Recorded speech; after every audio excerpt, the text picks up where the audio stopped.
골로새서 2장 6절, 7절 같이 읽겠습니다. 시작.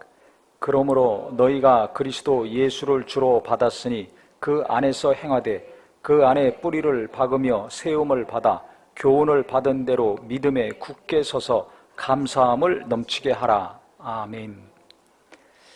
예수 믿는 사람들이 예수님을 믿은 다음에 어떻게 되는가 하면 그 예수님 안에서 뿌리를 내려서 든든히 하라고 그랬습니다. 뿌리를 박으라고 그랬죠.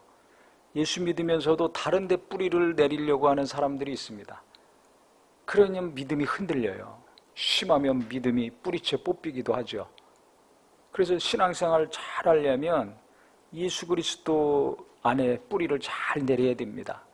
예수님의 사랑 안에 뿌리를 내려야 됩니다. 그래서 주님께서 나를 얼마나 사랑하셨는지를 알게 되면 무슨 일이 있더라도 이 믿음을 의심치 않고 버리지 않습니다. 근데 하나님의 사랑, 나는 죄인이고 죄 없는 그분이 오셔서 나를 구원해 주셨다는 이 하나님의 사랑에 믿음의 뿌리가 내려 있지 않으면 무슨 어려운 일이 있으면 시험 들어요. 하나님 앞에 시험 듭니다. 아니 내가 이렇게 어려운데 왜 안 도와주셔? 내가 기도했는데 왜 응답을 안 해주셔? 나 사랑 안 하시는구나. 하나님은 사랑이라고 그랬는데 나는 모르겠어요. 그러면 믿음이 흔들리게 되죠. 그래서 지금도 교회는 나오고 예배도 하고 신앙생활 하지만 혹은 기도도 열심히 하고 봉사도 하지만 하나님이 나를 사랑하신다. 이것이 분명하게 체험이 되고 깨달아지지 않으면 위험합니다. 어려운 일이 닥칠 때 기도 응답이 안 올 때 믿음이 지속이 안 돼요. 그래서 기도 열심히 했다가 기도 안 하는 사람 많습니다. 교회 다니다가 안 다니는 사람이 많습니다. 왜냐하면 하나님의 사랑이 의심이 돼요. 그래서 우리가 예수님의 뿌리를 내리라는 것은 뭐 예수님이 어디에 뿌리를 내립니까? 예수님이 나를 사랑하셨다는 그 사랑의 뿌리를 내려야 돼요. 그래서 그 사랑의 깊이가 얼마나 깊은지 그 높이와 넓이를 알으라고 성경은 말하고 있죠. 얼마나 깊고 얼마나 높고 얼마나 넓은지를 알으라는 겁니다. 이것은 내 노력과 힘으로 되지 않아요. 성령께서 도우셔야 됩니다. 하나님이 우리에게 은혜로 주신 것들은 성령으로 안다고 했죠. 그렇기 때문에 우리가 다른 많은 기도도 해야 되겠지만 계속해서 이 체험이 없는 사람들은 성령께서 도와주셔서 내가 예수님의 사랑을, 하나님의 은혜와 사랑을 더 깊이 알게 해주셔서 더 넓은 하나님의 사랑을 알게 해주셔서 더 높은 주님의 은혜를 내가 체험하게 해달라고 기도해야 됩니다. 그래야 이 믿음을 지속할 수가 있어요. 앞으로 보세요. 많은 사람들이 믿음에서 이제 떠납니다. 이 세상이 그렇게 돼 있어요. 갈수록 예수 믿는 사람 줄어들고 기도하는 사람 줄어들고 성경 본 사람 줄어듭니다. 교회에 머무는 시간도 갈수록 줄어듭니다. 과거에는 기도도 철야 기도면 말 그대로 밤 12시부터 새벽 5시까지 했습니다. 그게 끝나면 새벽 기도하고 집에 가고 그랬어요. 제가 젊었을 때만 해도 그랬습니다. 피곤하죠. 학교 끝나면 가방 들고 오고 밥 먹고 잠잘 시간에 다 교회로 와서 밤새 기도합니다. 날새 기도합니다. 그래 철야합니다. 근데 요새 철야 기도가 어디 있습니까? 한두 군데나 하지. 한두 시간 기도합니다.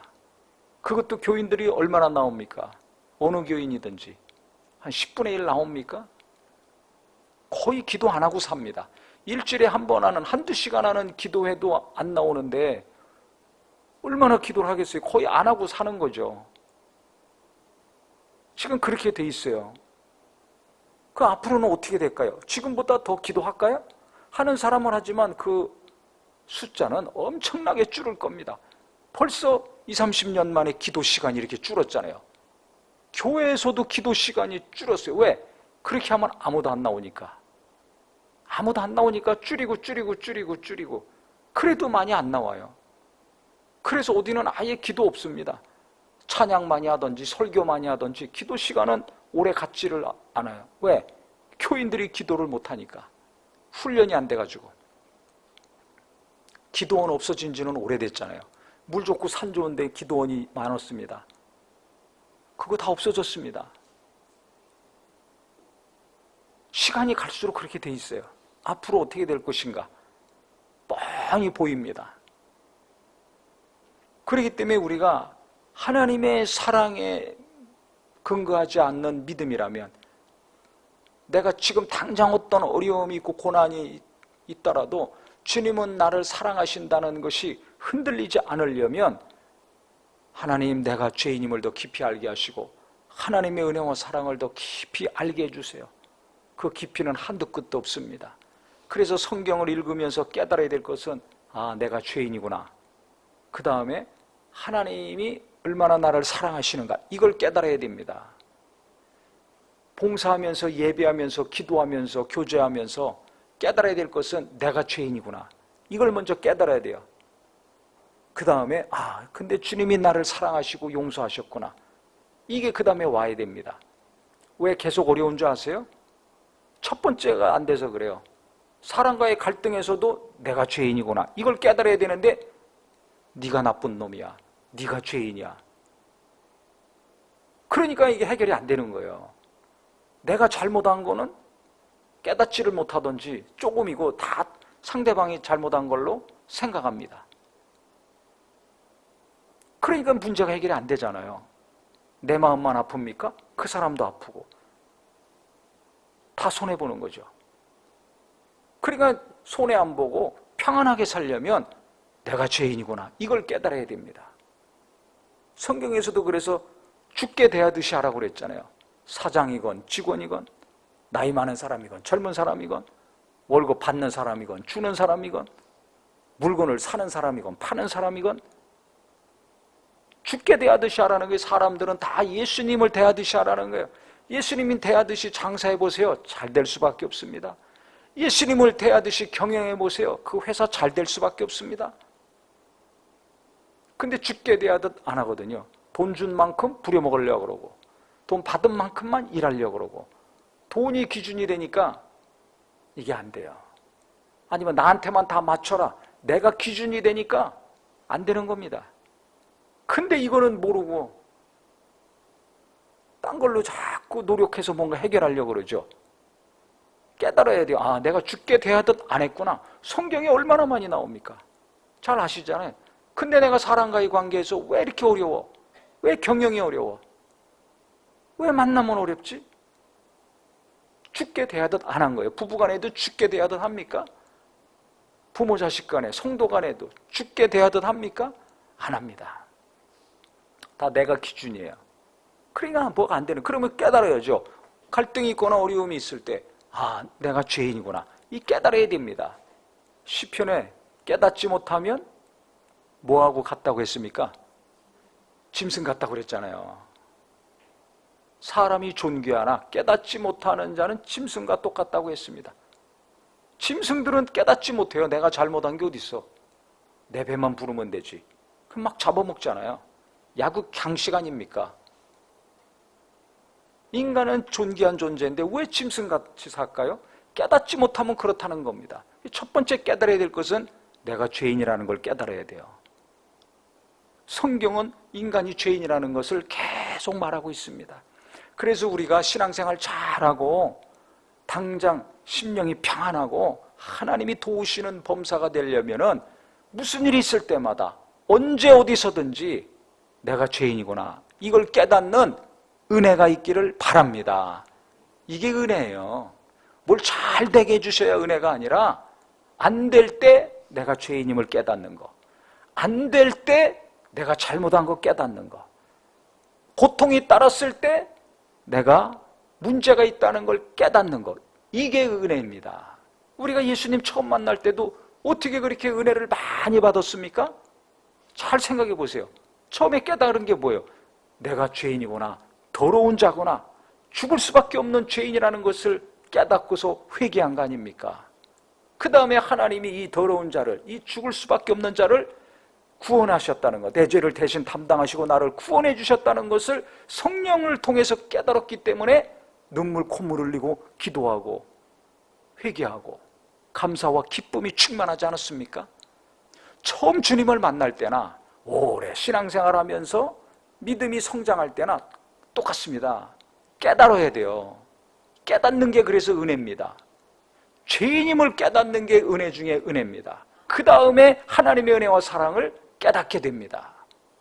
죄인임을 먼저 깨닫지 못하면 하나님의 은혜와 사랑을 깨달을 수가 없어요. 순서가 분명히 있습니다. 그래서 예수님도 외치신 거예요. 회개하라, 천국이 가까웠다. 누가 회개합니까? 아, 내가 잘못 살고 있구나. 아, 내가 잘못된 방향으로 가고 있구나. 이걸 깨닫는 자가 돌이키는 거예요. 돌이키는 게 회개잖아요. 하나님께로 돌아오는 거예요. 예수께로 돌아옵니다. 깨닫지 못하면 돌아오지 않습니다. 내가 맞아. 계속 가는 거예요. 그러다 망하는 거죠.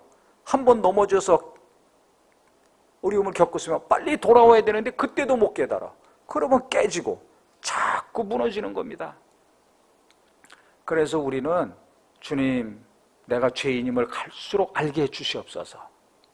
그게 돼야 돼요. 그러면 하나님의 은혜와 사랑도 갈수록 알아지죠.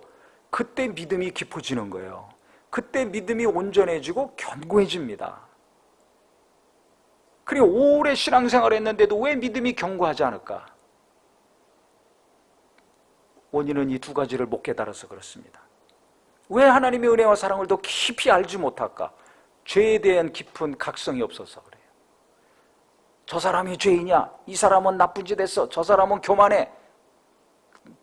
남들만 잘 분별하지 마시고 내 안에 어떤 것들이 있는지, 어떤 속성이 있는지를 잘 보고 깨달아서 내가 얼마나 깊은 죄인인가, 더러운 죄인인가, 어찌할 수밖에 없는 교만한 존재라는 것을 갈수록 깨달아서 하나님의 은혜와 사랑이 더 많이 체험이 되고, 그래서 믿음이 견고해지고 굳세지는 우리 모두가 되기를 바랍니다. 그럼 여기서 끝나지 않고 성경은 뭐라고 그러냐면, 그래서 세움을 받아서 믿음이 굳게 세워져서 교훈을 받은 대로 하나님 말씀을 잘 배우고 보고 들은 대로 굳게 서가지고 결국은 뭐냐? 감사가 넘치게 하라 그랬습니다. 마지막은 뭐예요? 마지막 꽃, 열매는 감사예요. 감사. 믿음의 열매는 감사합니다. 구원받은 것 감사하고, 용서받은 것 감사하고, 기도하는 것 자체만으로도 감사하고, 자유롭게 신앙생활할 수 있는 것 감사하고, 전철 버스가 왔다 갔다 하니까 내가 타고 다닐 수 있는 거 아닙니까? 하나님이 자동차를 주셔서 운전하고 다니면 도로가 잘 돼 있고, 교통질서가 잘 돼 있고, 신호등이 잘 있고, 표지판이 잘 돼 있고, 요즘 내비게이션이 있어가지고 뭐 누르기만 하면 알아서 인도해 주잖아요. 감사합니다. 얼마나 감사합니까? 우리가 신경 안 써서 그렇죠. 감사할 거 찾으면 하루에도 몇 가지인지 몰라요. 눈만 떠도 감사할 게 여러 가지가 있습니다. 근데 우리는 절대 감사 안 해요. 그렇게 기도하고 하나님이 도와주시는데도 감사가 힘들어. 뭔가 큰 일을 이루어 주실 때나 감사하고 기쁘지, 평소에는 감사치를 안 해요. 원망하고 불평하고 짜증내는 조건들이 너무나 많아요. 감사할 건 그거보다 훨씬 많은데 그거는 안 보여. 진짜 믿음이 온전해지면요, 감사할 게 보입니다. 감사할 게 보여요. 눈에 들어옵니다. 이상하죠? 들리는 것도 감사한 소식들, 많은 것 듣더라도 다른 건 걸러지고 감사할 것이 잘 들려요. 그리고 그게 남습니다. 그게 자꾸 생각납니다. 사람들을 만나도요, 저 사람이 못하는 거, 약점과 흠만 보이는 사람이 있고 장점만 보이는 사람이 있어요. 참 이상하죠? 왜 전에도 얘기했잖아요. 아주 금은보화 같은, 다이아몬드 같은 보물들이 누구나 다 있다고 주일 설교 중에도 얘기했는데요. 왜 맞습니다. 나이 많아서 아무것도 못하는 분이 있는데도 몇 시간 이렇게 얘기하다 보면 정말 귀한 것을 발견합니다. 못하는 것도 있죠. 부족한 것도 있습니다. 그게 나는 어느 걸 주로 봅니까? 그 다음에 나는 그 사람에 대해서 이야기할 때 어떤 걸 더 얘기합니까? 자기를 잘 보세요. 사람을 평가할 때도 흠만 자꾸 보고 부족한 것만 자꾸 얘기하는 사람들은 감사 없습니다. 그런데 잘하는 게 자꾸 들어오고 칭찬을 자꾸 잘하고 귀한 것을 보는 사람들은 감동을 받아서 어린아이한테라도 뭔가 배웁니다. 만나면 뭔가 한 가지씩 배워요. 그래서 자기한테 적용시켜서 자기를 발전시킵니다. 이런 사람들은 그 사람 만난 걸 고맙게 여기고 감사하게 여깁니다. 귀하게 여깁니다. 내게 얼마나 큰 유익이 오는지 모릅니다. 나는 지금 어떻게 살고 있습니까? 잘 자기를 보셔야 됩니다. 대부분의 그리스도인들의 문제가 뭐냐면 자기를 몰라요. 너무 몰라요. 그러면 계속 짐승같이 사는 거예요. 훌륭한 성도가 되기 이전에 사람이 돼야 될 거 아니에요. 기본적인 사람이 돼야 되는데 이것도 안 되면 어떻게 되겠습니까? 예수 믿고 몸만 왔다 갔다 하는 것으로 만족하지 마시고요. 깨달아야 돼요. 계속 죽는 날까지 깨달아야 됩니다. 자꾸 깨달아야 됩니다. 그래서 믿음이 경고에 서서 감사가 넘치게 하라고 그랬는데 나는 특별할 때만 감사하고 있지 않는가? 내가 원하는 것이 이루어질 때만 감사하지 않는가? 잘 돌이키셔서 저도 그렇고 우리 모두도 죄인임을 깨닫고 하나님의 은혜와 사랑을 깨달았다면 믿음이 견고해지고 굳세져서 그 다음에는 범사에 감사할 수 있는 사람, 항상 만나고 헤어지면서 감사하고 눈 뜨고 자면서 감사하고 일터로 가면서 월급 생각하고 인상 쓰지 마시고 일하러 가는 거 감사하시고 퇴근하면 가족들이 있는 집으로 갈 수 있으니까 먹고 쉴 수 있는 잠잘 수 있는 집이 있는 것으로 감사하고 계속 감사할 때 하나님께서 놀라운 일을 계속 이루어 주실 것입니다. 감사의 제사를 하는 자들에게 하나님은 구원의 역사를 이루어 주신다고 그랬어요. 감사가 넘칠 때 놀라운 일이 일어납니다. 그래서 골로새서 그 옆에 보면요 3장 15절에 그리스도의 평강이 너희 마음을 주장하게 하라. 너희 평강을 위하여 한 몸으로 부르심을 받았나니 너희는 또한 감사하는 자가 되라. 여기도 평안하라. 끝나는 것이 아니라 그 다음에 감사하는 자가 되라 하고 했습니다. 그 다음에도 피차 가르치며 권면하며 시와 찬송과 신령한 노래를 부르며 감사하는 마음으로 또 하나님을 찬양하라 그러고 그 다음에도 무엇을 하든지 말에나 일에나 다 주 예수 이름으로 하고 그를 힘입어 하나님께 뭐하래요? 감사하라는 겁니다. 무슨 일을 하든지 감사하라는 거예요. 항상 감사하라는 겁니다.